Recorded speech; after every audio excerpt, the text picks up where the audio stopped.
Je suis Adrien Santini, je suis professeur à Eureka dans le département système communicant.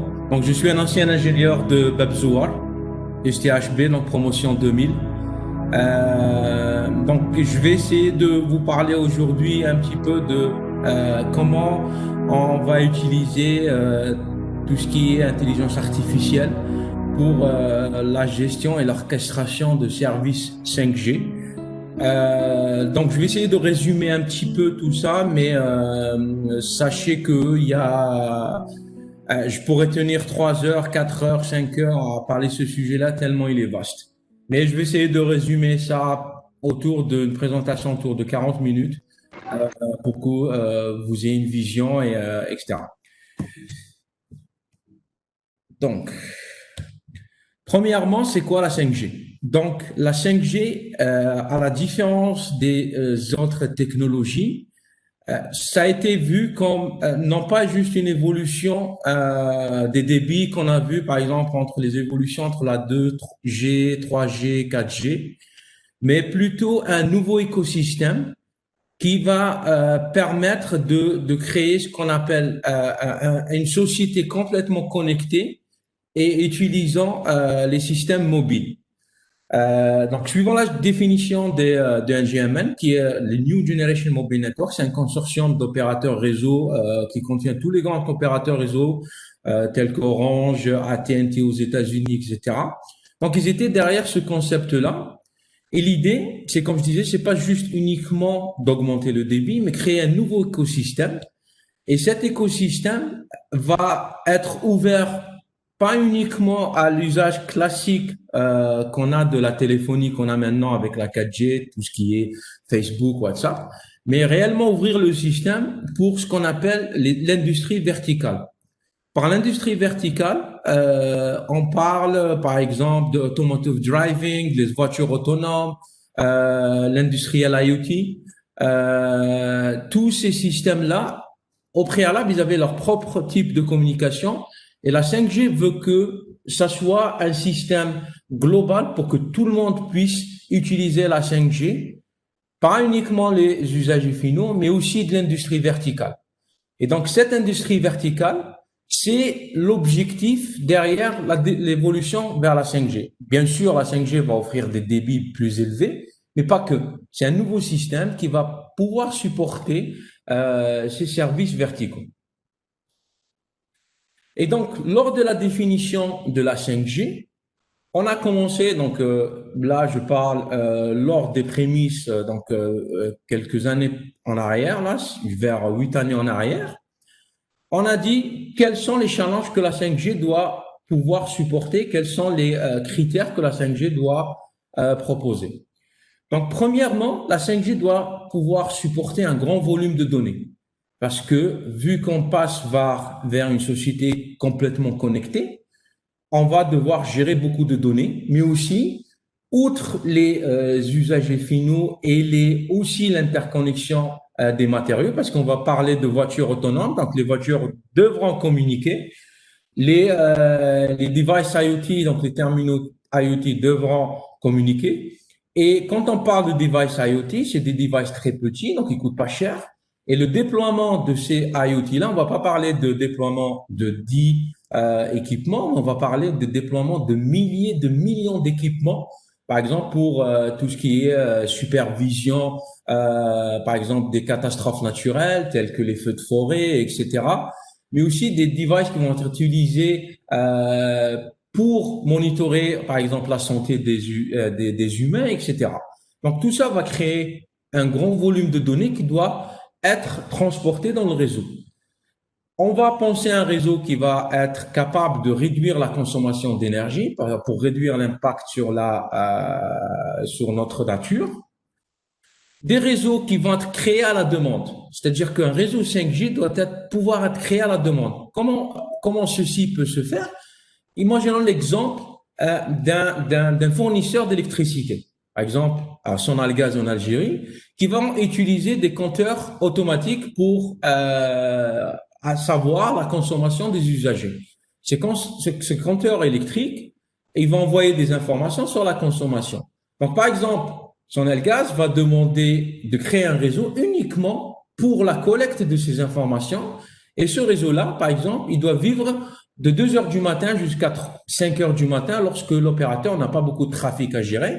Et le prix à payer est plus faible que de devoir l'utiliser lors, par exemple, des moments où il y a beaucoup de connexions. Mais aussi, si on veut supporter des use cases ou des scénarios qui viennent de l'industrie, par exemple, l'industrie 4.0, qui va utiliser les robots, la communication des robots, etc., pour automatiser l'industrie, la création. Donc, du coup, on a besoin de très short latency, c'est-à-dire de latence très faible, pour que le robot puisse, dans la chaîne de construction dans l'usine, puisse communiquer en temps réel. Donc, ici, on parle de latence allant jusqu'à être réduit jusqu'à 1 milliseconde. Aussi, on va parler de déploiement dense des connectivités sans fil, parce que, par exemple, dans les grands endroits, parce que Alger Centre, par exemple, du côté de la Grande Poste, il y a beaucoup de personnes qui passent. Et donc, du coup, pour supporter, par exemple, un grand volume de données, on va déployer beaucoup plus de stations de base. Ce réseau-là doit être scalable et cognitif. Scalable, c'est-à-dire qu'il doit être monté à l'échelle, et cognitif, c'est-à-dire qu'il doit être intelligent. C'est-à-dire qu'il doit pouvoir s'auto-gérer lui-même, s'auto-scaler, c'est-à-dire monter à la charge quand on a beaucoup de trafic qui existe, etc. Et aussi convergence, on va plus parler de réseau sans fil et filaire, mais tout va être constitué dans la 5G. Donc ça, c'est les clés de la 5G quand on a défini qu'est-ce qu'on a pensé. Vous voyez que on parle pas uniquement de l'augmentation de la bande passante ou le débit, mais c'est tout un écosystème qui va être créé. Pourquoi? Parce que on envisage de nouveaux services. Donc, sur cette figure-là, vous avez, pardon, les services classiques, donc tout ce qui est vidéo, web, voix. Donc ça, c'est les services qu'on connaît actuellement. Mais par contre, vous voyez de l'autre côté de la figure tout ce qui est nouveaux services. Donc, on va parler de trafic, donc de tout ce qui est véhicules connectés. Vous voyez la latence demandée, c'est autour de 1 milliseconde. Déploiement massif de IoT device, Internet of Things. Dans le cas où on l'utilise dans le cadre industriel, donc ça va demander de la latence, très faible latence. On va parler de la réalité augmentée, de la téléprésence. Donc maintenant, avec, par exemple, avec la situation qu'on a connue avec le Covid en France, probablement on va être reconfiné. On a la possibilité de faire des réunions en téléprésence. Donc ça, c'est des nouveaux services qui, eux, vont nécessiter une grande bande passante, mais aussi on doit pouvoir supporter une grande, par exemple, des cas d'usage dans les trains, etc., où on a une grande mobilité, une grande vitesse. Et par exemple, pour tout ce qui est augmented reality, etc., on pense à des services qui vont être les gigabits. Et dans le cas, par exemple, de communication véhicule, on va penser à des services qui vont nécessiter une faible latence. Ceci a permis de créer et d'organiser les services 5G en 3 classes principales. La première classe, c'est ce qu'on appelle Enhanced Mobile Broadband, c'est-à-dire la connectivité broadband de façon améliorée. Cette classe de service a besoin d'un grand débit allant jusqu'à 20 gigabits avec une moyenne de débit de 100 mégabits, sachant qu'actuellement avec la 4G, on est autour de 100 mégas au pic, alors que la 5G, on va essayer d'aller jusqu'à 20 gigas. La deuxième classe, c'est tout ce qui est ultra reliable low latency. Reliable, c'est-à-dire qu'on a besoin de grande fiabilité des réseaux et low latency. Tout ce qui est industrie, qui utilise les robots pour automatiser la fabrication et tout ce qui est manufacturing, a besoin de ce type. Donc ici, vous voyez qu'on a besoin de la latence très faible, d'une très faible latence. Une autre classe qui s'appelle Massive Machine Type Communication, qui, elle est consacrée au déploiement massif de terminaux, donc typiquement tout ce qui est Internet des choses, Internet of Things, où là, on parle de déploiement de millions de devices par kilomètre carré. Donc, la 5G, on a classé ces services-là. Donc, tous les services de la 5G doivent appartenir soit à une des trois classes. Et on remarque clairement ici que ces classes-là ont des besoins qui peuvent être divergents. Par exemple, tout ce qui est MBB va demander plus de bandes passantes, mais quelque part la latence, quelque part on n'a pas problématique de latence. Donc la latence, on peut attendre. Par contre, tout ce qui est URLLC, là on a besoin de la latence et une grande fiabilité du réseau. Donc quelque part, ces critères-là et ces requirements, ces besoins-là sont divergents et n'ont pas les mêmes, comment dirais-je, les mêmes objectifs. Donc, ceci a posé un problème lorsqu'on a commencé à définir le réseau. Donc, si on prend l'architecture actuelle du réseau, 4G par exemple, tous les services passent par le même réseau. C'est-à-dire que tous partagent le même réseau et ils ont à peu près les mêmes fonctionnalités réseau pour tous. Donc, si on revient sur le slide précédent où on a une divergence de services, par exemple, si on a un service ultra reliable low latency avec un service IMBB, ils peuvent pas être supportés sur la même infrastructure parce qu'il faut différencier l'infrastructure pour ces services-là. Il faut définir des fonctions réseau spécifiques à ces services-là. Et donc, du coup, dans la 5G, on va créer un réseau à la demande pour chaque type de service. C'est-à-dire que dans la 5G, on va adapter le réseau et ses fonctionnalités par rapport au service. C'est ce shift-là qui est très important dans l'architecture qu'on a pour déployer 5G. Comme je disais au début, la 5G, c'est pas juste une augmentation du débit, mais c'est complètement une nouvelle vision, une nouvelle création du réseau où on va passer un réseau qui a été créé pour tous les services vers un réseau qui va être créé à la demande du service.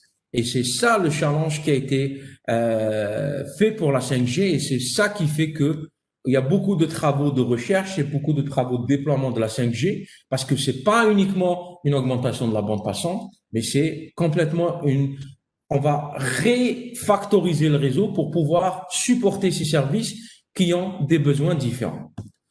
Et donc, du coup, l'idée, c'est d'avoir un réseau par service. Par exemple, si je prends un service IMDB, je vais lui créer les fonctions réseau qui vont pouvoir supporter ce service-là. Donc, je vais revenir après ces fonctions réseau qui sont connues dans la 4G, mais je vais créer, par exemple, des fonctions qui vont être spécifiques à ce service-là. Donc, je vais créer un autre réseau, par exemple, pour réduire la latence, pour essayer de réduire la latence le plus possible pour supporter ce service-là. Et je fais pareil pour ce type de service-là. Par exemple, si je prends l'exemple de la fonction MME, qui est la Mobility Management, c'est elle qui gère la mobilité des usagers.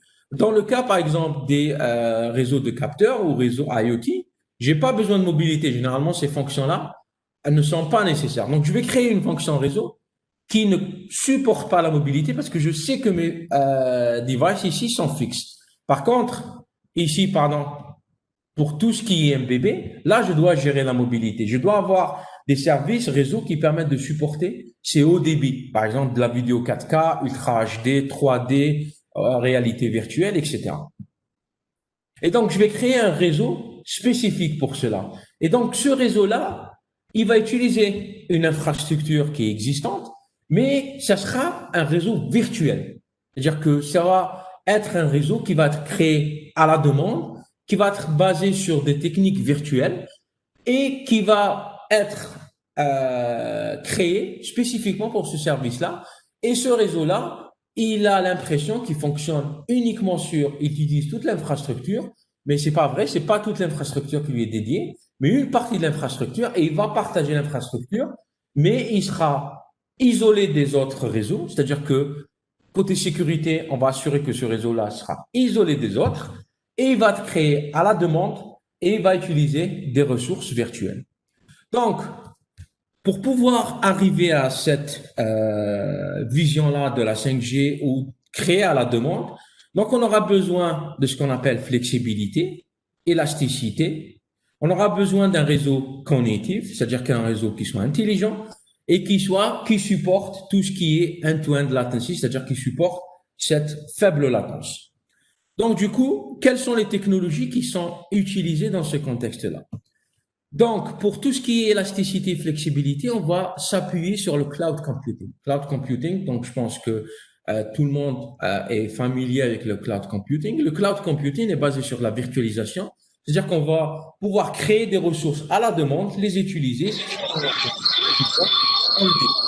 Donc, tout ce qui est cloud computing, il se repose sur tout ce qui est virtualisation, sur tout ce qui est machine virtuelle, containers, Kubernetes, Docker, etc.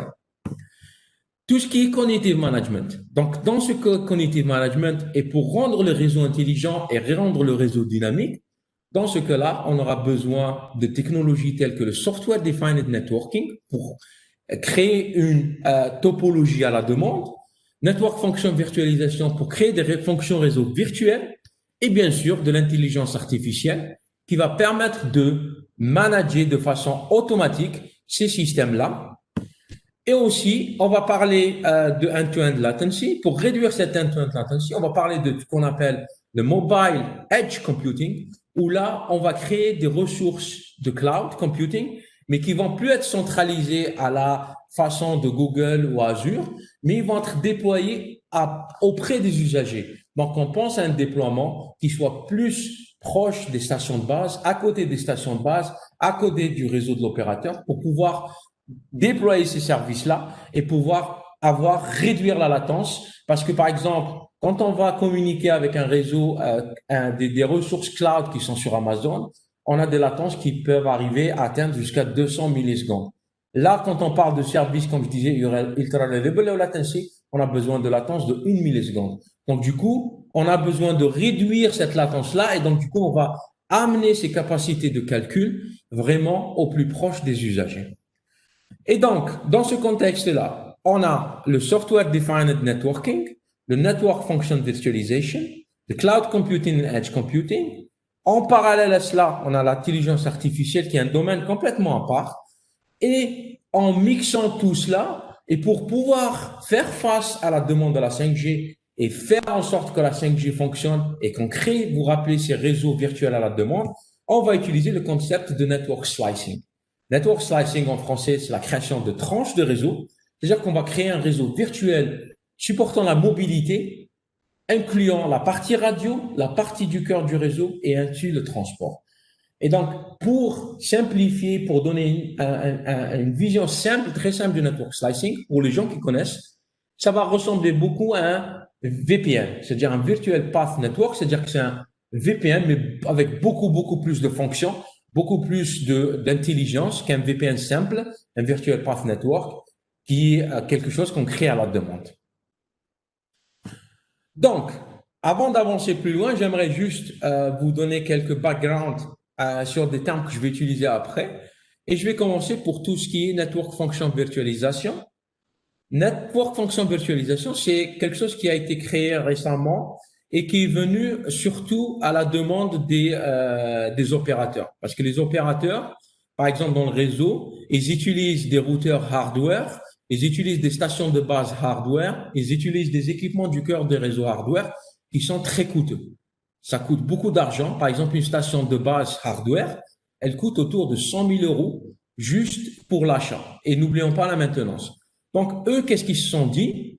Ils se sont dit, OK, maintenant, on connaît de plus en plus, on sait gérer de plus en plus tout ce qui est virtualisation avec les machines virtuelles, avec les conteneurs. Pourquoi ne pas séparer les fonctions réseau qu'on a, par exemple le routing, etc., l'embarquer sur du machine virtuelle et la déployer sur du hardware classique, comme on appelle commercial off the shelf. Et donc, cela a fait naître la notion donc de virtualisation. Donc, on a ce qu'on appelle des virtual network functions qui vont contenir des fonctions réseau. Donc, je disais, donc le but c'est de sortir ces fonctions-là réseau et les mettre dans des machines virtuelles et les faire tourner dans donc du matériel du PC classique. Et donc, du coup, quelque part, ces fonctions-là vont utiliser les ressources du cloud. Donc, ceci, c'est grâce à cela que c'est né cette notion de Network Function Virtualization, Virtual Network Function, parce que maintenant, on sait très bien gérer les machines virtuelles et les conteneurs. On a beaucoup de capacités de calcul qui sont maintenant avec le matériel la loi de la loi de Moore, elle continue à être valable, c'est-à-dire qu'on a toujours du matériel beaucoup plus puissant et toujours dans des cases plus petites. Et on a tout ce qui est Software Defined Networking. Et donc, le NFV, c'est l'interaction entre tout. Donc, c'est-à-dire que cette virtualisation des fonctions réseau est au milieu de tout cela. Et ceci a permis donc d'avancer et de pouvoir maintenant créer des réseaux à la demande. Et donc, ceci, pour les gens qui sont familiers avec le cloud, ça correspond à tout ce qu'on appelle infrastructure as a service. C'est-à-dire qu'on demande une création d'une infrastructure réseau à la demande qui va être composée de plusieurs fonctions réseau qui vont tourner sur des virtual machines, machines virtuelles, tout ce qui est VMware, etc., ou des conteneurs avec Kubernetes ou LXD. Donc, généralement, cette question-là qui se pose, quelle est la différence entre SDN et NFV? Comme je disais, NFV, c'est la redéfinition des équipements réseau. C'est-à-dire que maintenant, les opérateurs vont payer moins cher parce qu'ils vont utiliser des solutions software. C'est-à-dire qu'ils seront, et ces solutions software ne seront plus liées à un hardware dédié, mais ils sont déployables sur n'importe quelle plateforme cloud qui utilise un hypervisor. Ça va permettre de réduire le prix, ça va permettre de réduire le déploiement, etc. Alors que SDN, c'est plus une redéfinition de l'architecture réseau où on aura une séparation entre le control plane et le data plane, mais ça permet de créer des réseaux à la demande, à la volée et les interconnecter. Donc maintenant, quels sont les composants d'un NFV? Donc premièrement, on a une vision logique du réseau. Là, on va plus parler d'un réseau physique, mais un réseau virtuel. Ce réseau virtuel, il va être composé par un certain nombre de fonctions virtuelles. Et ces fonctions virtuelles, elles seront interconnectées entre elles pour créer le réseau. Donc, ce qu'on appelle ici une Virtual Network Function, ça peut être par exemple un réseau composé d'un firewall, d'un IDS, d'un routeur, d'un DNS, etc., qui seront interconnectés entre eux et qui vont permettre d'interconnecter deux points. Ce qu'il faut noter, c'est que ces fonctions virtuelles, elles peuvent être déployées, par exemple, dans le même data center, c'est-à-dire dans le même système, dans le même opérateur, mais elles peuvent aussi être déployées dans différents data centers. Il faut juste créer ces liens logiques. Ça devient ce qu'on appelle virtual link.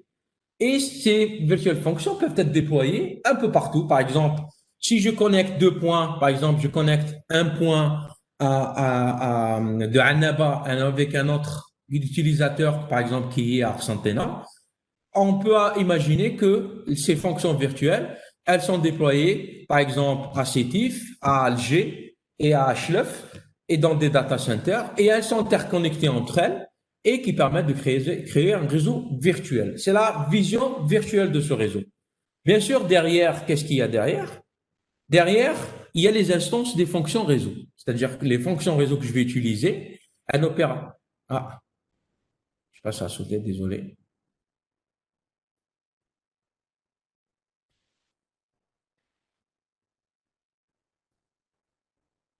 Vous revoyez mon écran? Je sais pas ce qui s'est passé. Oui, Ouais. on voit très bien, monsieur Santelli. Ah, ok. Donc, il y a un catalogue, par exemple, de fonctions virtuelles.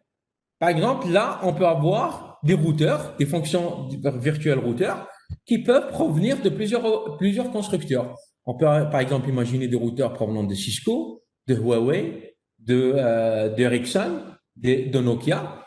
Et chacun a des fonctions à lui et les prix sont moindres. Et l'opérateur va dire, OK, pour ce type de réseau-là, par exemple, dans le cas d'un réseau IoT, je vais utiliser les routeurs les moins chers parce que je m'en fous pour l'IoT, je sais que c'est best et forte.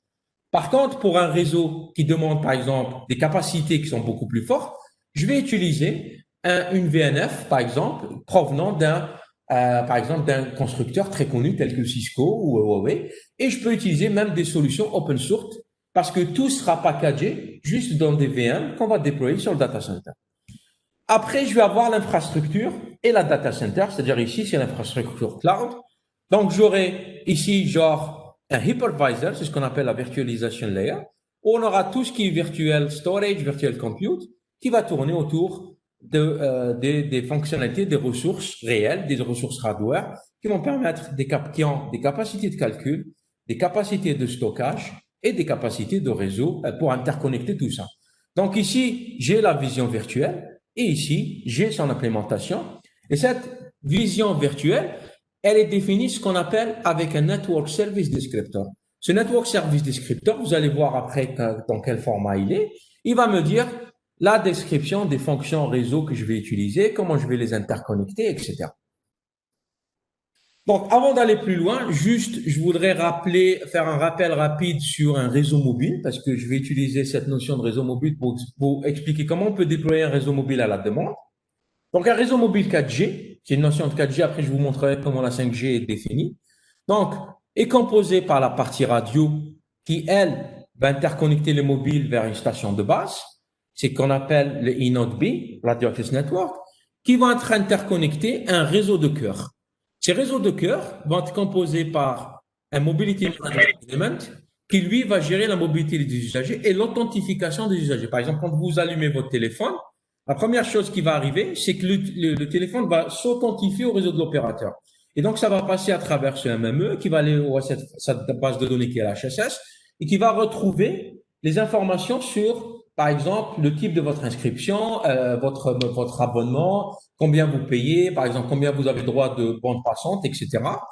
Et dès qu'il est accepté, et l'usager va, par exemple, demander une page web, elle va passer par ces équipements qu'on appelle la S-Gateway et la P-Gateway, qui sont rien d'autre comme si c'était des routeurs. Donc, eux vont permettre de créer ce qu'on appelle le data plane et qui vont permettre de créer le lien pour connecter et avoir la connectivité IP. Il est à noter que maintenant, dans la 4G, ces équipements-là sont définis en hardware. Par exemple, ce MME, c'est un hardware. Cet S-Gateway, c'est un hardware, un P-Gateway hardware. Et les classiques qui sont les constructeurs, on a toujours du Huawei, du Nokia, etc. Et ce MME-là, il est très cher. Par exemple, en typiquement hardware, il dépasse les 100 000 euros. Donc, c'est des équipements très chers. Et donc, du coup, le but de ces NFV, le but de la 5G, c'est de les rendre virtuels.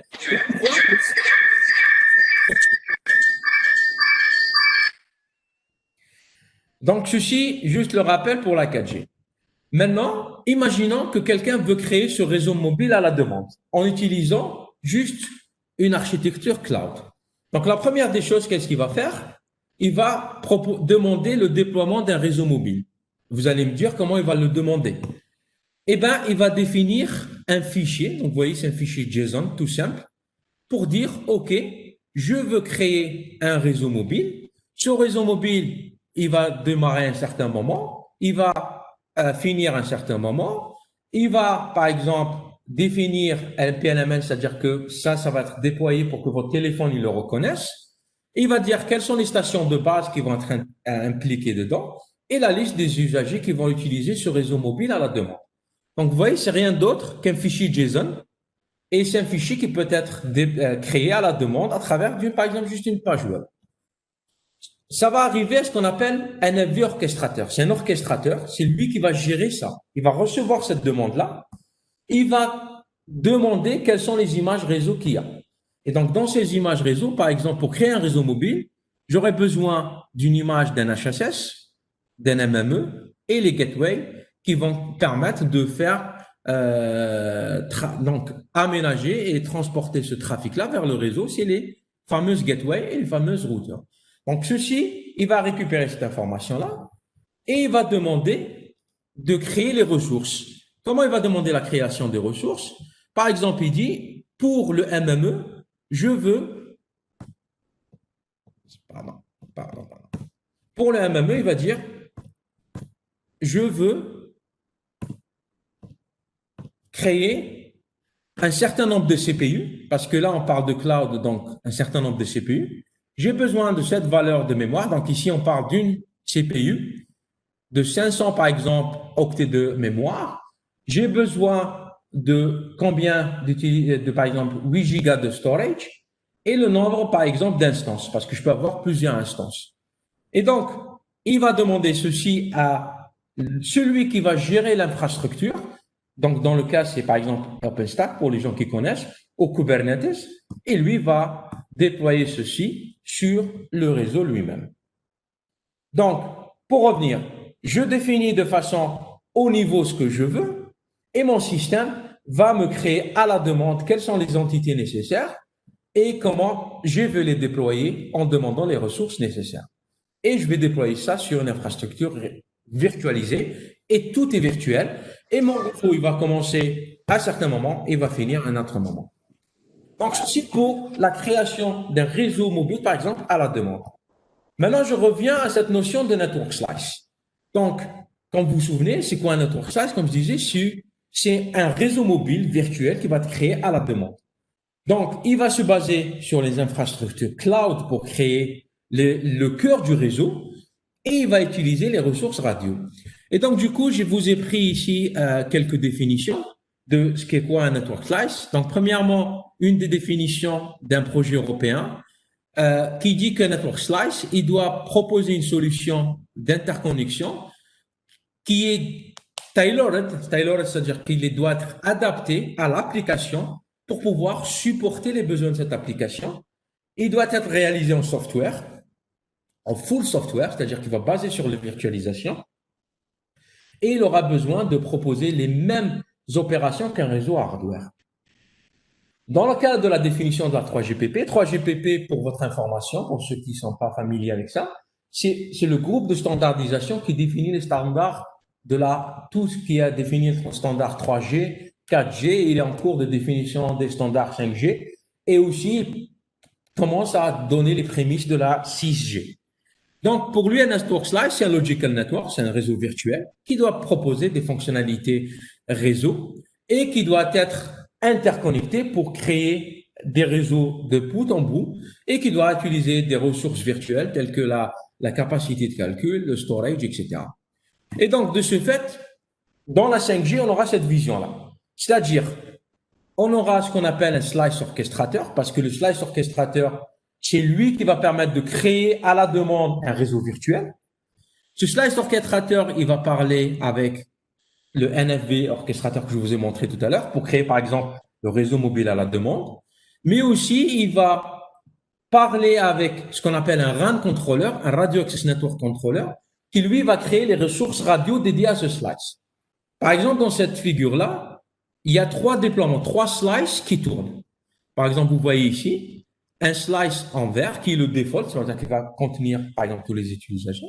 Par exemple, j'ai un slice Ultra Reliable Low Latency et un slice IMBB. Et vous voyez que je peux créer des slices spécifiques à des régions.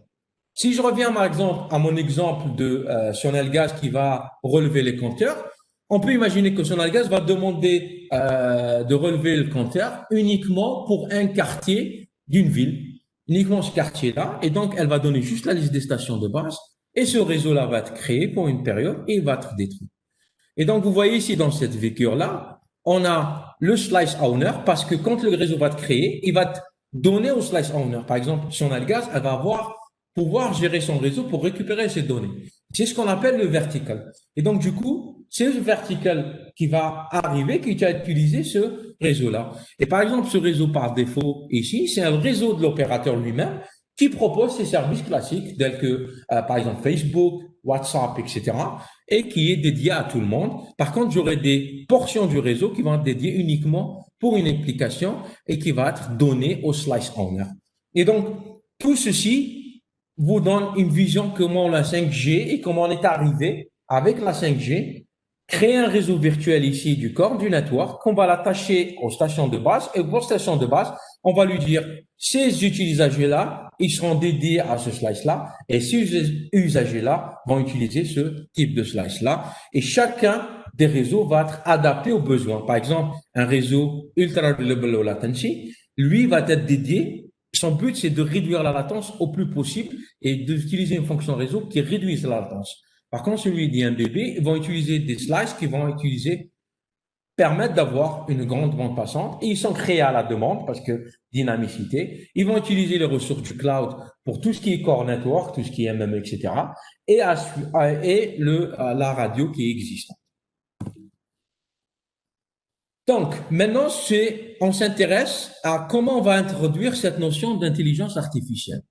Donc, si on s'intéresse à la fonctionnalité de cet équipement-là, le SO, là, le Slice Orchestrator, qui lui, ça va être l'intelligence de tout ce réseau-là. Qu'est-ce qu'il doit faire? Il doit gérer ce qu'on appelle le life cycle management. C'est-à-dire que, comme j'ai dit, le slice va être créé pour une durée, il va faire ses fonctionnalités, après, il va être détruit.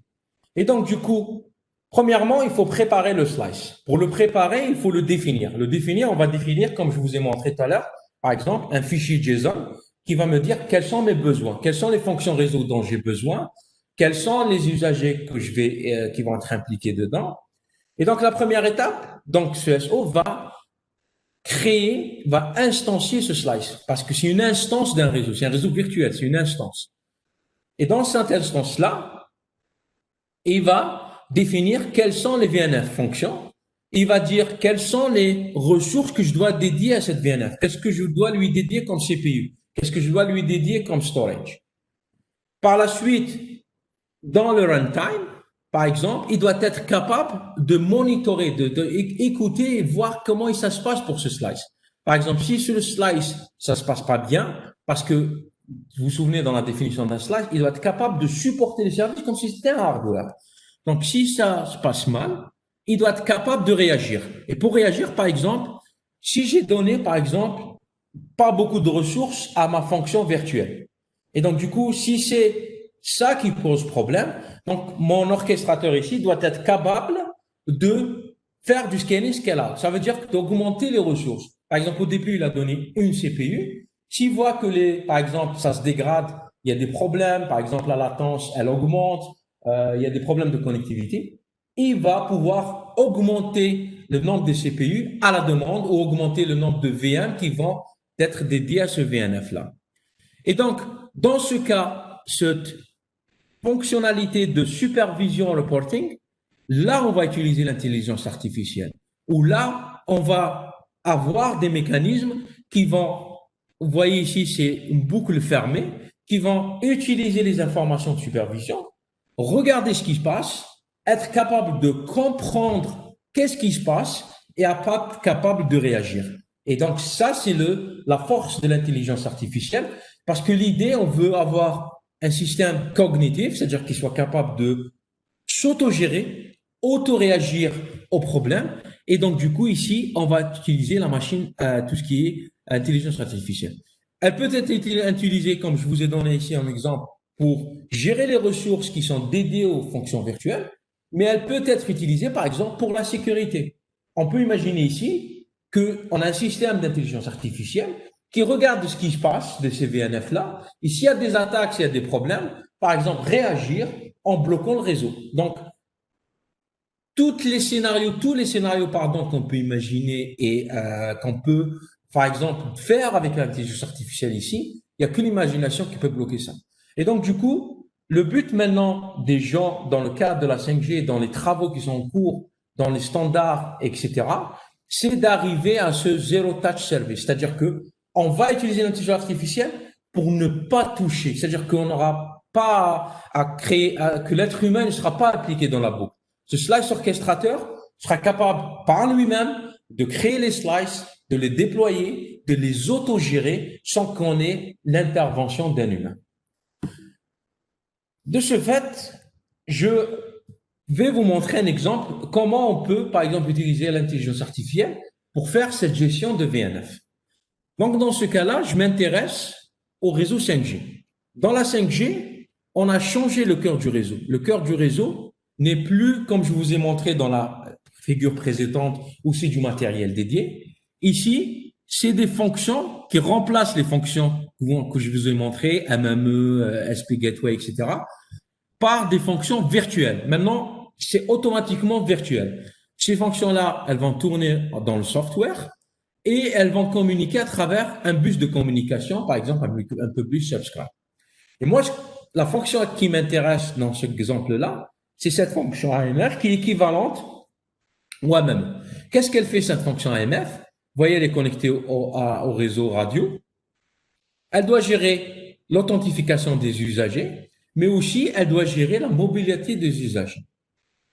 Mais le problème de cette fonction-là, c'est qu'elle peut être un bottleneck, un point, je ne sais pas comment dire en français l'équivalent du mot bottleneck, mais elle peut être un point problématique parce que si j'ai beaucoup d'attaches, imaginons, on avait parlé du cas de IoT.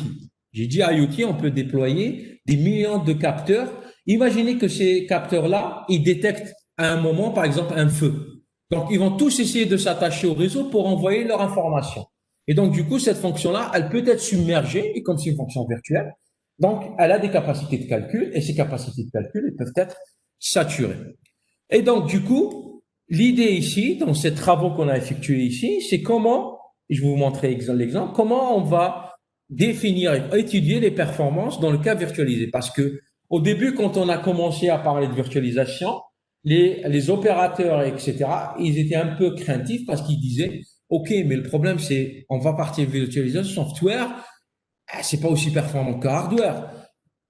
Non, c'est aussi performant parce qu'on a la possibilité, d'utiliser le cloud computing.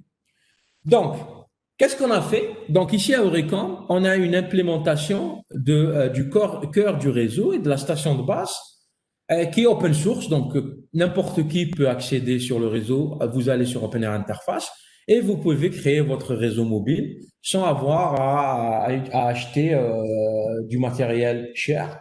C'est juste une carte UCRP parce qu'on va utiliser le software radio qui vous permet de voir les fonctions radio et les fonctions du core network qu'on a implémenté. Et l'idée, on a essayé de voir les performances de cette fonction-là en augmentant le nombre d'attaches par seconde. Et on a essayé de regarder, par exemple, la durée d'attache. La durée d'attache, c'est le moment, par exemple, on allume le téléphone et on a accès au réseau.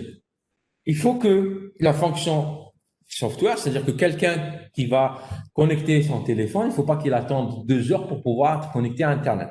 Donc, il faut que ce soit pratiquement instantané. Qu'est-ce qu'on a étudié ici? C'est qu'on a étudié ici la durée d'attache. Donc, vous voyez ici, c'est en secondes. Et on a augmenté le nombre d'attaches par seconde avec cette fonction virtuelle de MME qui tourne dans une machine virtuelle avec 2 configurations. La première configuration, elle utilise une virtuelle CPU et la RAM de 1 gigabit. Et la deuxième configuration qu'on dit forte, elle va utiliser 2 CPU et 2 gigas de RAM. Vous voyez ici que à partir de certains points, on a des dégradations. Et ce temps de latence, il devient pratiquement exponentiel. Donc, cette remarque-là qu'on a constatée, c'est une remarque qui a été constatée par plein d'autres travaux, pas forcément uniquement pour le MME, pour ses fonctions de réseau du cœur mobile, mais pour tout ce qui est réseau, fonction virtuelle. Tout ce qui est VNF, ils ont cette tendance-là. C'est-à-dire que, au bout d'un certain moment, quand les CPU sont saturés, il y a une dégradation exponentielle. Et donc, on note bien ces dégradations de points. Et donc, du coup, la solution, c'est quoi? La solution, soit créer une nouvelle machine virtuelle pour pouvoir doubler les machines virtuelles qui font office de MME, parce qu'on peut faire du load balancing, ou augmenter, doubler la capacité de la machine virtuelle. Par exemple, ici, quand on voit cette dégradation, on va doubler la capacité. Donc, on va faire ce scaling-là. Et donc, du coup, à partir de ce travail-là, on a constaté qu'on peut, dans le cas où on va détecter une dégradation de performance, donc on arrive à ces points-là, qu'est-ce qu'on fait? On fait un scale-up, on double la capacité. Et donc là, vous commencez à constater qu'on peut utiliser de la machine, donc tout ce qui est machine learning et de l'intelligence artificielle. Ben, qu'est-ce qu'on a fait? L'idée, c'est de prédire quand est-ce qu'on a ce point-là, on va le prédire, et quand on a ces points-là, on augmente le nombre d'instances de machines virtuelles qui vont traiter ce trafic-là. Donc, on constate par exemple que dans le trafic mobile, il change durant la journée. Par exemple, le matin ou le soir, le trafic est bas. Donc, on n'a pas besoin d'un grand nombre d'instances. Par exemple, une seule instance suffit. Mais quand le trafic il double, pour ne pas être en face d'une dégradation de service, on va doubler le service. Et donc, ceci doit se faire automatiquement. Et donc, de ce fait, on a pensé à utiliser de l'intelligence artificielle. Donc, pour cela, vous savez que pour utiliser l'intelligence artificielle, c'est des techniques de machine learning. Donc, vous connaissez qu'il y a plusieurs techniques. Il y a supervised, unsupervised, reinforcement learning, etc. Et donc, du coup, dans notre cas, on a besoin de datasets. On a besoin de données. Donc, du coup, il y a une dataset qui est célèbre, qui est proposée par Telecom Italia et qui contient un grand nombre d'informations. Par exemple, durant 2 mois, où ils ont sauvegardé dans un fichier toutes les demandes d'attache, les SMS échangés, etc. Et on a dans de ce fichier-là, par exemple, un type de pattern de trafic durant une journée provenant d'un réseau mobile. Et donc, du coup, en entraînant un outil, par exemple basé sur le réseau de neurones, on peut apprendre de ce réseau de neurones quand est-ce qu'on doit doubler, par exemple, on doit augmenter les nombres d'instances ou quand est-ce qu'on doit les réduire. Et donc, du coup, l'algorithme, il est simple. On va augmenter les ressources quand on pense que le trafic prédit va être grand, va être haut. Donc, du coup, pour ne pas être dégradé, donc on augmente le nombre d'instances. Par contre, on va scaling, c'est-à-dire on réduit le nombre d'instances quand le trafic prédit est bas. Et donc, voici les étapes. Donc, premièrement, on a le dataset. Et donc, on a utilisé un RNN avec un LSTM parce que vu qu'on a des données temporelles, il faut combiner les deux. Et donc, du coup, première étape, c'est on a classifié, par exemple, ces trafics en différentes classes. Et pour chaque classe, par exemple, on connaît le nombre d'instances de AMF à utiliser.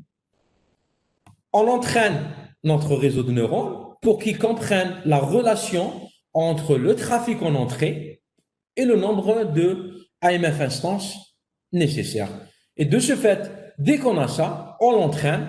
Dès qu'il est entraîné, à ce moment-là, on peut l'utiliser pour pouvoir classifier le trafic. Et du moment qu'on classifie le trafic en différentes classes, automatiquement, on sait combien d'instances on a. Et à ce moment-là, on demande à l'orchestrateur d'augmenter les ressources, de créer de nouvelles ressources pour ma fonction. Donc, comment on l'a utilisé? Par exemple, on peut l'utiliser avec ce modèle-là. Donc, on a le management system. Par exemple, ici, c'est le slice orchestrateur. On doit avoir un système de monitoring qui, lui, va écouter de ma VNF, de ma fonction, le nombre d'attaches par seconde.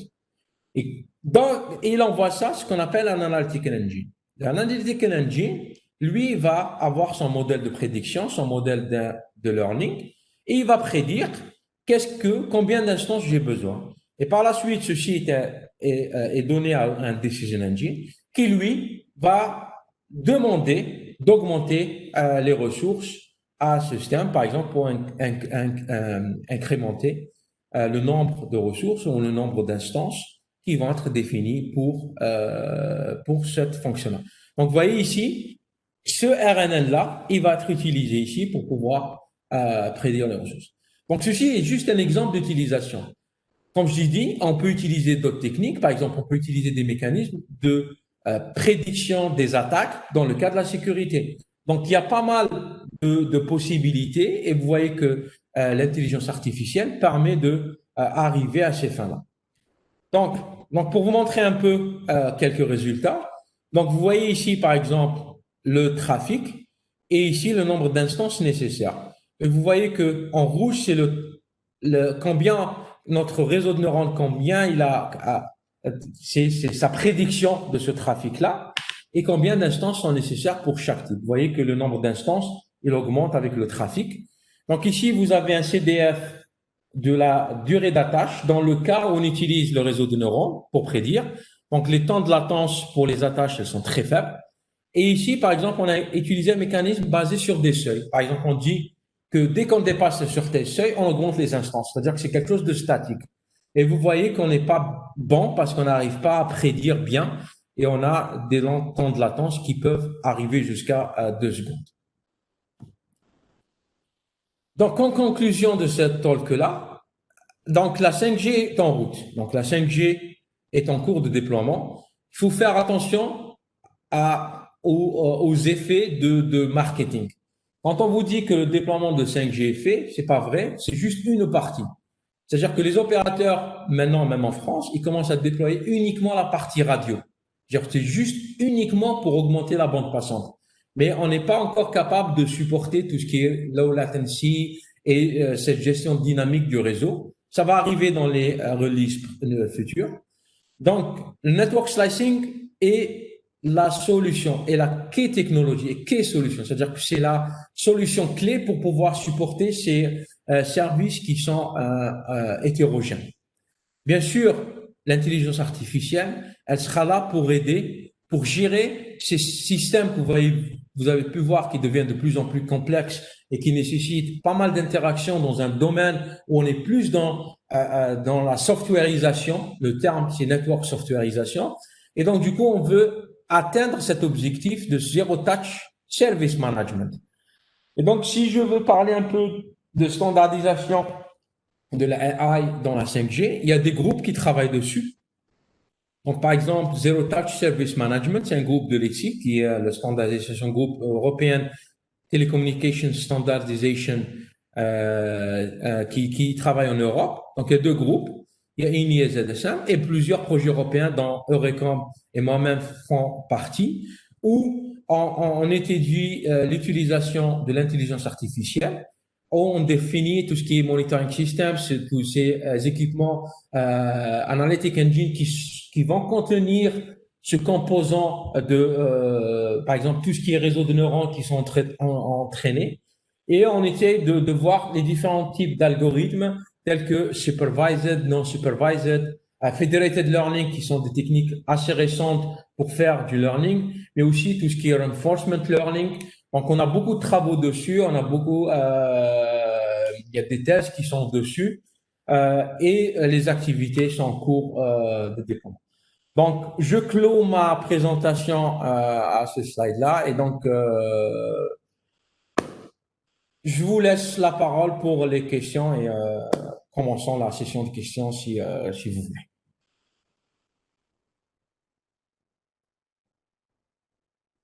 Alors, merci, on vous remercie beaucoup, Monsieur Santani, pour cette présentation. Et on enchaîne directement par les questions. Alors, première question. Do we have to use 5G in IoT? Because IoT devices use a low data rate and long distance, which requires high concentration of 5G relays. OK. Vous voulez que je réponde en anglais ou en français? Alors, elle a été posée en anglais, bon, je ne sais pas. Ah, bon, enfin, en français, je pense. Hein. Comme vous voulez. Pour en profiter les participants. OK, il n'y a pas de souci. En fait, il faut savoir que je suis d'accord que tout ce qui est IoT, il y a pas mal de déploiements, par exemple, utilisant LoRa, Sigfox, etc. Il faut noter que les opérateurs ont vu ça aussi. Et donc, du coup, une des contrebalances à ces déploiements qui sont par d'autres opérateurs, c'est d'utiliser la technologie 3GPP NB-IoT, Narrowband IoT. C'est une technologie cellulaire donc, qui va utiliser, comme son nom l'indique, narrowband, c'est-à-dire des bandes de fréquences très petites et qui sont, donc les technologies qui sont utilisées sont très similaires à Sigfox, qui est différente de LoRa pour les gens qui connaissent. Et ça permet d'avoir une longue portée et ça permet de les intégrer automatiquement à un réseau 5G parce que c'est le réseau de l'opérateur.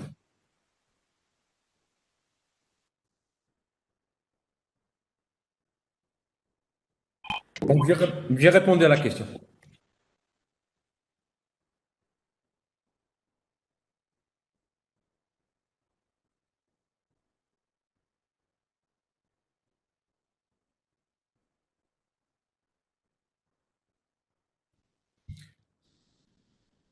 C'est bon, on passe à une autre question? Allô, allô? Adel, Yeah, vous m'écoutez? Adel, tu es là? Yeah. Oui, je suis là. Pardon. Alors, Vas-y. on enchaîne directement sur la deuxième question. If 5G requires a stable internet infrastructure and backbone, would it be possible in Algeria? Of course, everything is possible since the moment that there will be some actor who invest on the infrastructure.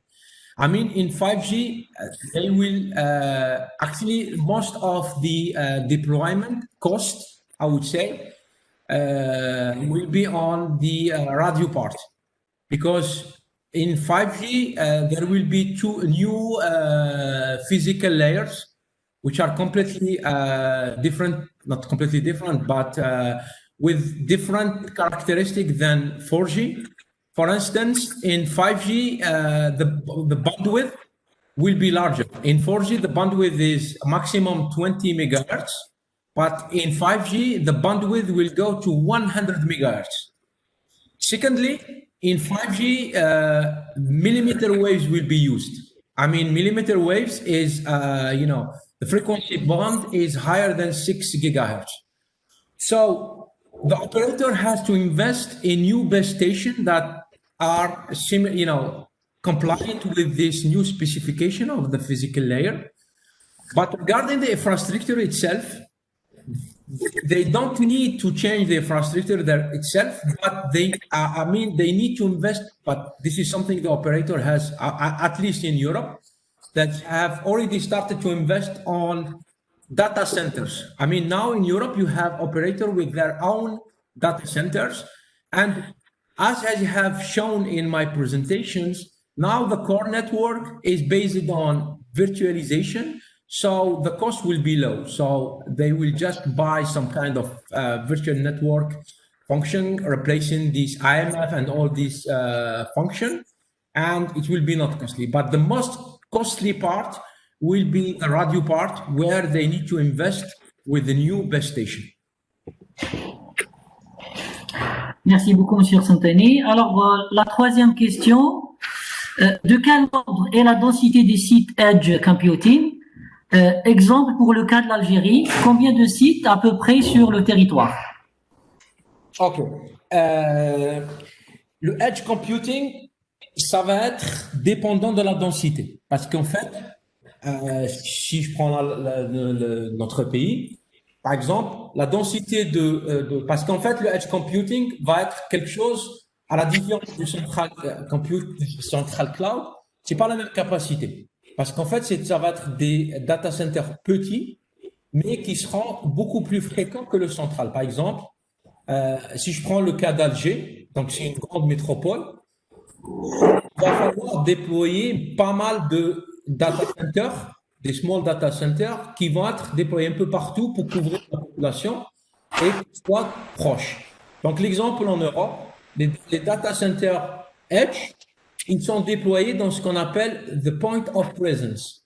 The point of presence, c'est là où les opérateurs, par exemple, ils ont comme on appelle les commutateurs de quartier, simplement, ou par exemple, les lignes ADSL convergent pour aller vers Internet. Donc, ces point of presence, avant, ils avaient des gros switches, donc ils les ont recyclés, ou maintenant, ils déploient de plus en plus de small data centers petits avec des capacités minimum, mais dans différents quartiers. Par exemple, si je prends Alger, je suppose qu'il va falloir dimensionner avec un grand nombre de small data centers pour pouvoir supporter le service.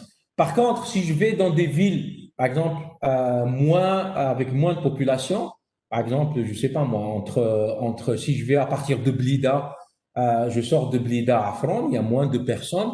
Donc, à ce moment-là, le nombre de Edge data centers sera plus faible parce que ça va dépendre de la population. Donc, c'est le même principe que le dimensionnement des stations de base. Par exemple, un opérateur, quand il va dimensionner le nombre de stations de base qu'il va déployer dans une ville, il a des outils de dimensionnement, c'est des outils généralement théoriques basés sur l'optimisation, où il va prendre en entrée la population visée et il va dire, OK, j'ai besoin de ce nombre de stations de base. Par exemple, à Alger, il y a beaucoup plus de stations de base que le centre d'Alger, que par exemple la périphérie ou la banlieue. Donc, tout dépendra de comment l'opérateur va déployer ses small data centers. Merci, M. Santani. Alors, la quatrième question, à quoi sert le NFVOI? Le NFV? VOI. Le NFVO? VOI. Ah, attendez, peut-être je reviens.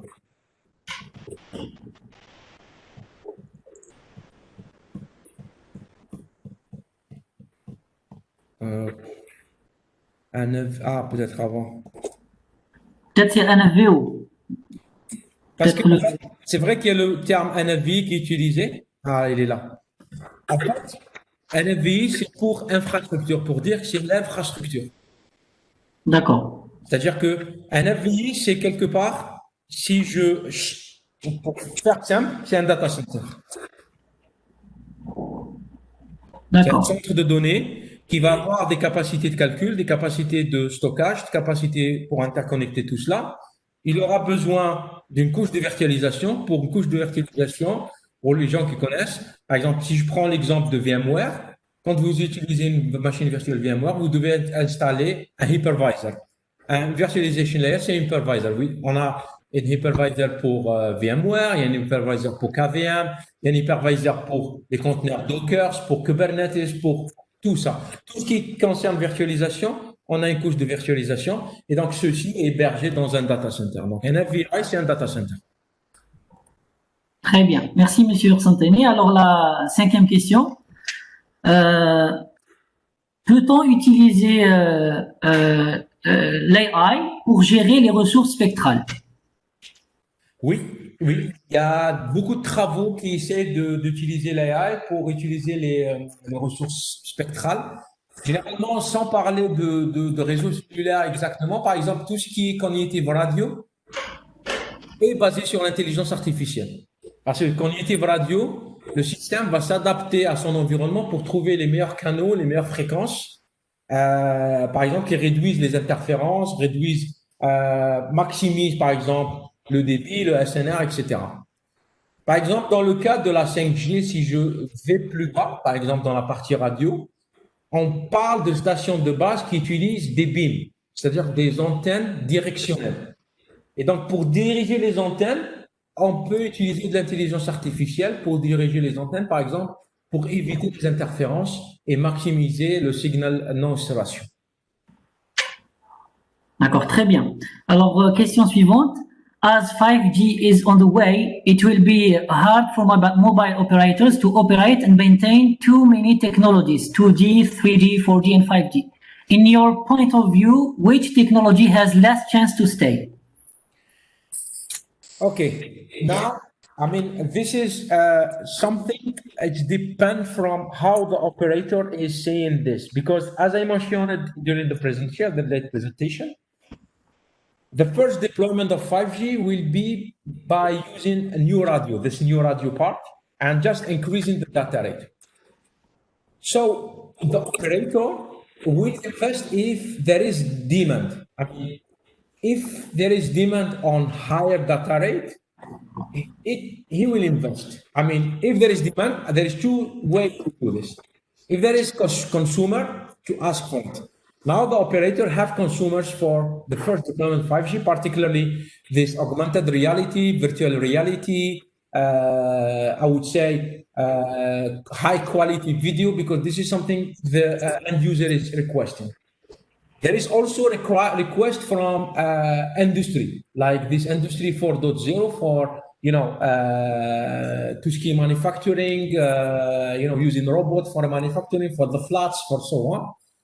There is demand. So if there is demand, this requires 5G, I think operator will invest. Even they have to maintain 4G, 3G, and 2G, because this is also always the case.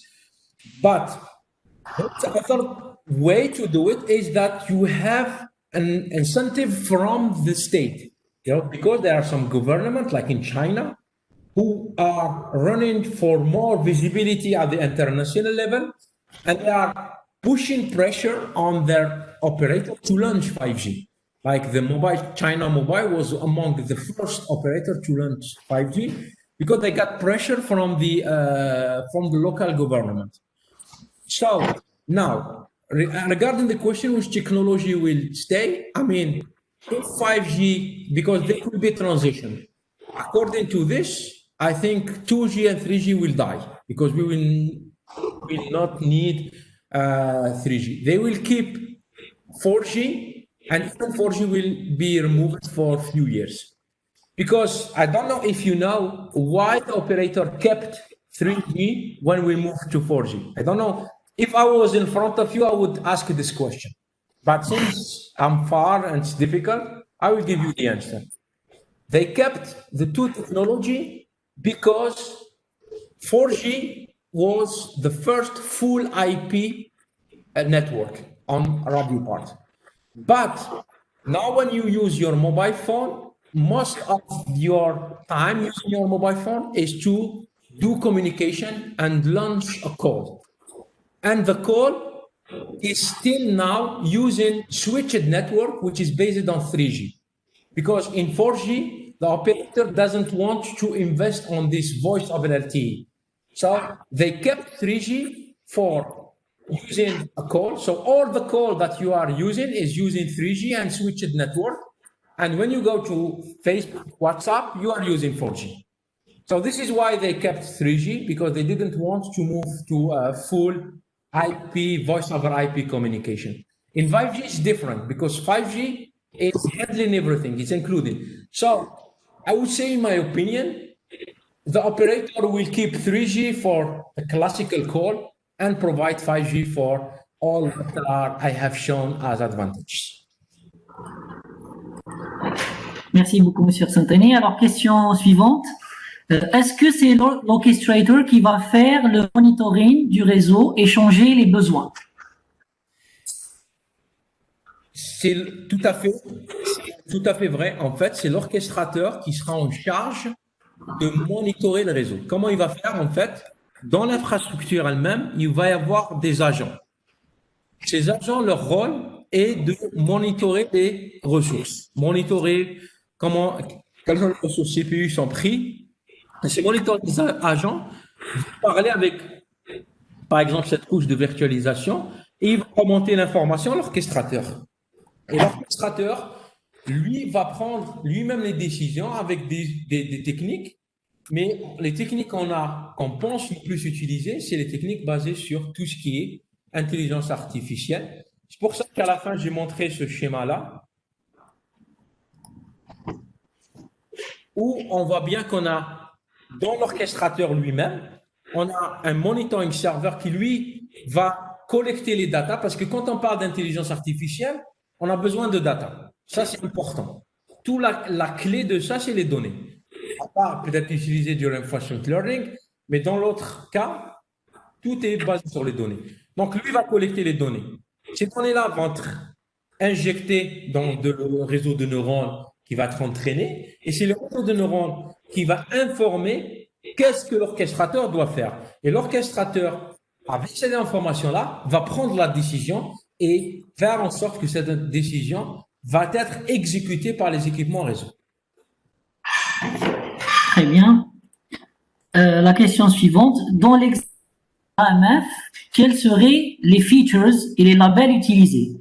Vu que si on prend le nombre d'instances comme label, on aurait dans nos données des cas où ces instances seraient suffisantes et des cas où elles seraient insuffisantes. Tu peux répéter la question, s'il te plaît? Oui. Dans l'exemple de l'AMF, quels seraient les features et les labels utilisés? On parle voilà. De l'algorithme de learning, là. Peut-être, oui. Vu que si on prend le nombre d'instances comme label, on aurait dans nos données des cas où ces instances seraient insuffisantes et des cas où elles ne le seraient pas. OK. En fait, comme vous comprenez, donc ça va être un supervised learning. Et les labels, en fait,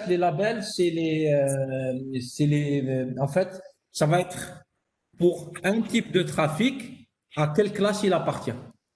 Déjà qu'on va dire pour chaque type de trafic, les labels du trafic, qui vont correspondre au modèle trafic, à quelle classe il doit appartenir. Et cette relation-là qui va être apprise par le réseau de neurones. Pour être honnête, je ne me rappelle plus exactement, parce que c'est un travail qu'on a fait, ça fait 2-3 ans exactement les labels, mais vous pouvez m'envoyer un mail et je vous donnerai l'article et donc vous pouvez regarder plus de détails sur cet aspect-là. Très bien. Alors toujours, c'est le même participant qui pose dans la suite de sa question. Il dit, bon, je continue dans le sens de ma question précédente. Je vois le reinforcement learning comme réponse plus directe ou l'action d'augmenter l'instance de tel ou tel VNF ou de telle ou telle ressource serait renforcée par la performance du réseau. OK. Là, on rentre dans un long débat. Dommage que on n'est pas dans une réunion physique parce qu'on aurait discuté. En fait, le reinforcement learning, OK, tu n'as pas besoin de dataset, mais le problème du reinforcement learning, il a une période de convergence et d'apprentissage. durant cette période d'apprentissage, donc dans le reinforcement learning, on a les paramètres, par exemple, où on va utiliser ce qu'on a appris. On a donc le paramètre, on va explorer les solutions. Et à partir de l'exploration des solutions, on va se tromper, et on va savoir, OK, on va devoir se corriger. Mais un opérateur de réseau, il va pas se permettre d'attendre ce temps de convergence. Lui, il opère un réseau, il a de l'argent à avoir derrière. Et donc, du coup, le reinforcement learning, son problème va se situer dans cette période de convergence. Le problème dans ce cas de solution qu'on a ici, c'est qu'on ne peut pas modéliser les rewards. Si on pouvait, par exemple, modéliser les rewards et on pourrait entraîner en offline le reinforcement learning au début pour connaître quelles sont les meilleures réponses. Mais le problème, c'est qu'on ne connaît pas les bonnes réponses. On a du mal à corriger tout cela. Et donc, de ce fait, on est passé sur cette solution supervisée parce qu'on a les données. On a nos données, on a juste à labelliser, on a entraîné notre réseau de neurones. Donc, je suis d'accord que le reinforcement learning, c'est quelque chose d'intéressant parce que, particulièrement avec le deep Q-learning, maintenant on a la possibilité d'avoir beaucoup plus d'étapes, donc d'avoir des modèles beaucoup plus intéressants. Mais il faut noter qu'on a le problème de convergence et le problème d'utilisation en online. Donc, il faut une période d'entraînement pour pouvoir le faire. Et si on n'a pas bien un bon modèle, ça ne va pas le faire parce qu'un opérateur, il ne peut pas se permettre de se tromper. Très bien, merci beaucoup, Monsieur Santani. Alors, encore deux questions, vu la limite du temps, donc on doit conclure. Alors, la question suivante, avez-vous des exemples d'applications de l'IA sur la partie RAN? Oui, donc par exemple, je disais tout à l'heure, par exemple, on peut utiliser l'intelligence artificielle pour faire du beamforming, pour bien fixer les beams, pour qu'ils puissent maximiser, par exemple, l'interférence. Donc, il y a pas mal d'algorithmes de reinforcement learning ici, où ils prennent en cas les meilleurs, les retours sur tout ce qui est interférence, etc. Ils ont des algorithmes d'entraînement pour pouvoir fixer cela. Aussi, par exemple, dans le RAN, il y a des solutions qui permettent de prédire les performances, par exemple, en termes de latence. Et suivant ces performances de latence, on entraîne un réseau de neurones pour ces performances de latence. Et par la suite, on utilise un réseau de neurones pour pouvoir optimiser les ressources. Par contre, ça reste du domaine de la recherche. Est-ce que c'est déployé réellement? Dans le cas, comme je disais, les opérateurs sont encore un peu, on dirait, d'attente pour pouvoir mettre en production ces algorithmes de learning. Mais les choses avancent parce qu'on a de plus en plus d'algorithmes puissants de learning. Et par exemple, on avance de plus en plus sur tout ce qui est reinforcement learning utilisant plusieurs agents, des policies, etc. Alors, très bien, la dernière question. Quelles sont les perspectives de la 5G sur les online games dans un contexte de fog? Online games, ça parle des jeux, c'est ça? Les moteurs de jeu, voilà. OK. Déjà, il y a maintenant, même sans parler de 5G, par exemple, si on prend la 4G, il y a déjà du cloud gaming. Donc maintenant, il y a pas mal d'offres du cloud gaming où le cœur du jeu et l'intelligence du jeu, elle est dans le cloud parce que ça demande beaucoup de ressources. Et dans le terminal, il y a quelques fonctionnalités et ça permet de jouer à des jeux où des terminaux n'ont pas la capacité de faire. Dans la 5G, on va aller plus loin parce que ces moteurs de jeu vont être de plus en plus proches de l'utilisateur et on va pouvoir utiliser des équipements qui vont permettre une immersion beaucoup plus intéressante dans le jeu à travers tout ce qui est virtual reality, avec les masques de réalité virtuelle où les personnes peuvent s'immerger de plus en plus dans les jeux et ça permet une expérience beaucoup plus intéressante. Et ça c'est des cas d'usage réels et qui font que les opérateurs investissent maintenant dans le 5G parce qu'ils voient ça comme un cas d'usage.